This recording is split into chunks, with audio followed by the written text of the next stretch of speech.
Bapak Ibu dan saudara semua, Shalom, puji nama Tuhan, apa kabar? Doa kami kiranya di hari baru ini Bapak Ibu mendapatkan sukacita, anugerah, berkat-berkat dan kemurahan yang baru daripada Tuhan. Kita sangat bersyukur dan senang setiap hari menyapa Bapak Ibu di dalam renungan dari Gereja Kristen Nazarean Philadelphia. Kiranya ini memberikan kekuatan iman dan juga pemahaman yang baru setiap hari meskipun dalam durasi yang relatif singkat. Tapi saya percaya ada berkat, ada kemurahan di dalam setiap renungan yang disampaikan. Izinkan saya melanjutkan renungan yang sudah kita mulai beberapa waktu yang lalu di dalam perjalanan bagaimana kita supaya satu langkah lebih dekat dengan Gereja Kristen Nazarean. Dan kita sampai di seri yang ke-13 yaitu tentang perjamuan kudus. Setelah kemarin kita belajar salah satu sakramen yang dilakukan Gereja Kristen yaitu tentang baptisan.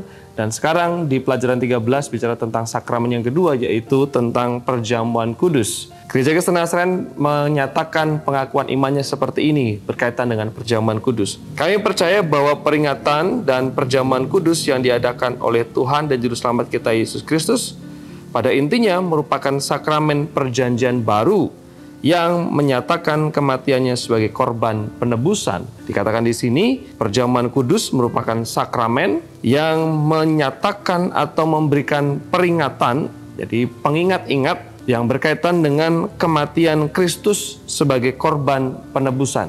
Inti dari perjamuan kudus adalah kita mengingat sebagai peringatan bahwa Kristus sudah menderita, sudah mati sebagai korban penebusan sehingga manusia mendapatkan anugerah kasih karunia karena karya yang agung itu. Lebih lanjut seperti ini. Melalui perjamuan kudus, mereka, ini orang percaya, memperingati kematian Kristus sampai ia datang kembali. Jadi sebelum Tuhan Yesus datang kembali, sebelum gerejanya diangkat, perjamuan kudus akan terus dilakukan oleh gereja Tuhan dan tidak akan pernah berhenti. Ini merupakan pesta perjamuan. Ini merupakan sebuah sukacita bagi orang percaya, khususnya bagi orang yang beriman kepada Kristus dan yang mengasihi orang kudus, maka hanya mereka yang dapat diundang untuk ikut mengambil bagian di dalamnya.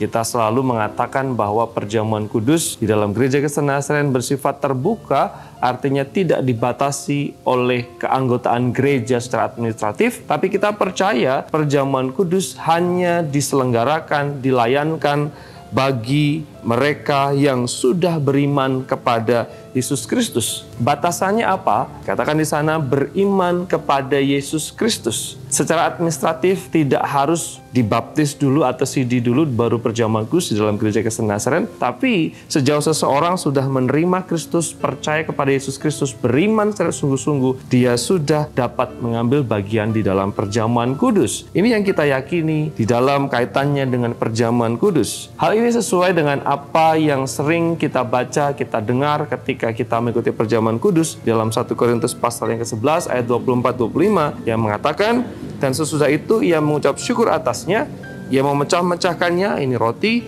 dan berkata, inilah tubuhku yang diserahkan bagi kamu, perbuatlah ini menjadi peringatan akan aku. Demikian juga ia mengambil cawan sesudah makan, lalu berkata, cawan ini adalah perjanjian baru yang dimeteraikan oleh darahku, perbuatlah ini setiap kali kamu minumnya menjadi peringatan akan aku.